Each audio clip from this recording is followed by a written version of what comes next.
Hi everyone, Jen here. This is just a short video to talk about Module 5, Clever Career Planning. It's not very different from last term, but I just thought I'd point out a few things to you. I did try and do this by also flicking to the websites and just got horribly confused, so forgive me. I'm just going to take you through the module itself. And what I would really suggest you do is have a bit of a play with the websites and just make sure that you are familiar with them before that lab session in week 5.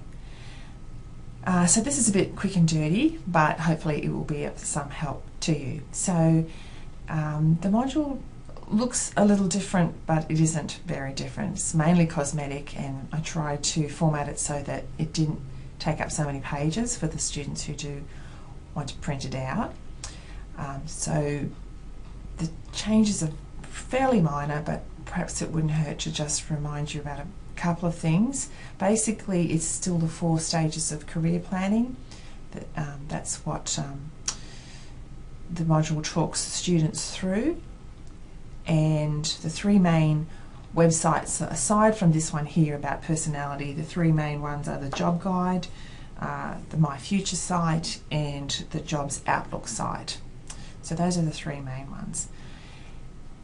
Now, the first stage is the self-awareness stage, and this builds on what the students did in Module 4 when they did the human metrics test, and that they came up with a profile with 4 letters in it, and we asked the students to please remember that because they need that then to look at that for career planning. So they would have got a list of careers from that actual human metrics quiz, but this website here will give them a more comprehensive list, and it's also just really useful because they may not have taken a note of those careers when they did that quiz initially. So as long as they can remember their profile, then they can look up a list of the careers there. And of course, if there are students who are upset because they don't see their dream career, then it's just a matter of reassuring them that they know themselves better than any test, blah, blah, blah, and that they shouldn't be put off just because it doesn't happen to appear in that list. So that exercise there is about the careers that suit their personality type. This is a little bit different from what we did last term, but what the module had last term was one big reflection activity towards the end of the module, and it was pretty much based on those Learning Portfolio B questions. What I've tried to do is break it up so that the questions are appearing where they're more relevant.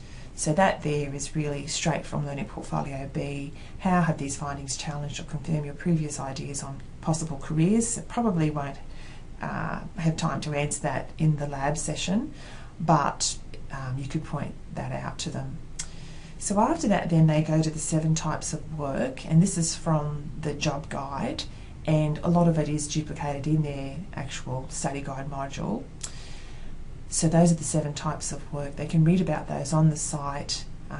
This table is useful for them to fill out to get a sense of what they're really interested in.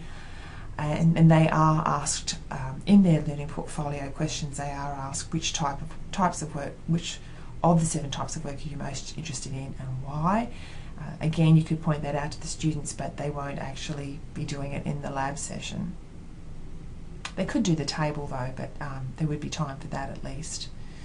They can read about those 7 types of work online at that Job Guide site, and the screenshots on the following pages do talk the students through that pretty well.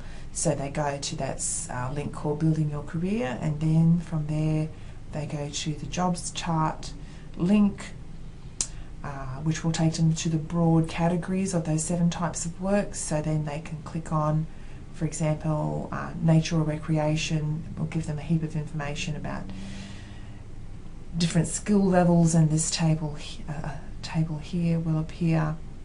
And then students can click on those individual links where the occupations are listed if they want to. And then they move on to the other part of this, which is really investigating that chosen career in more depth. So the two main sites that we use for this are the My Future site and the Jobs Outlook site. And you can actually get to the Jobs Outlook site from the My Future site. So first of all, then we go to My Future, and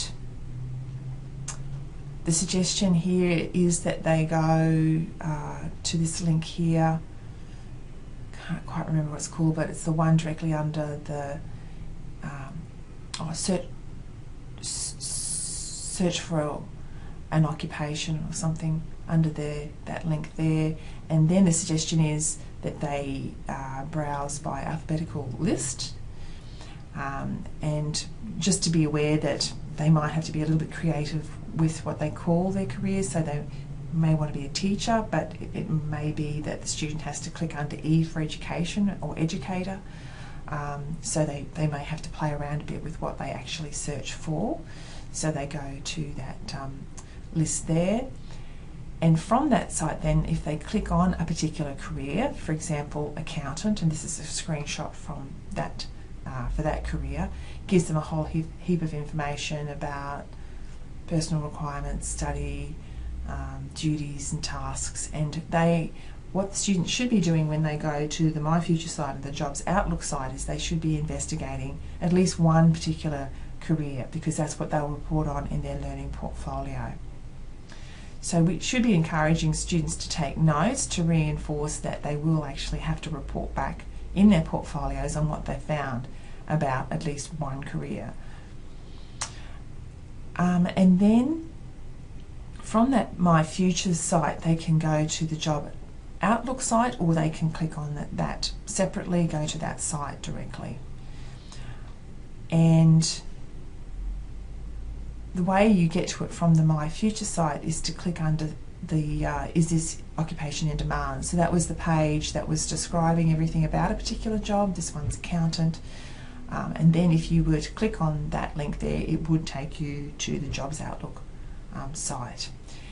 And you will see a page similar to this, so they can click on any of the tabs. The suggestion in the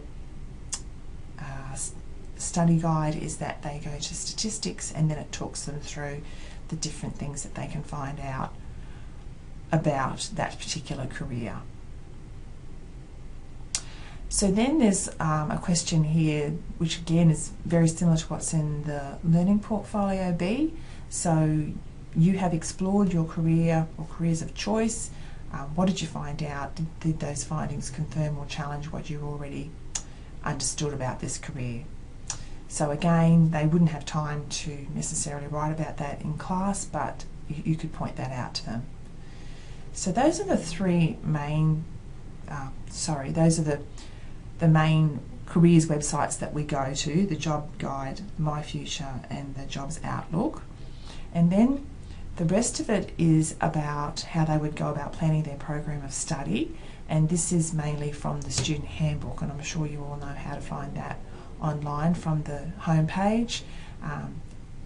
You can point out where the terminology link is from that glossary. The glossary can be found from that useful links tab, and then they could search the handbook for programs of study, and you will see that programs link very clearly appearing there, and then the rest of the screenshots talk them through it, the sorts of things they can find out there, and that's fairly self-explanatory.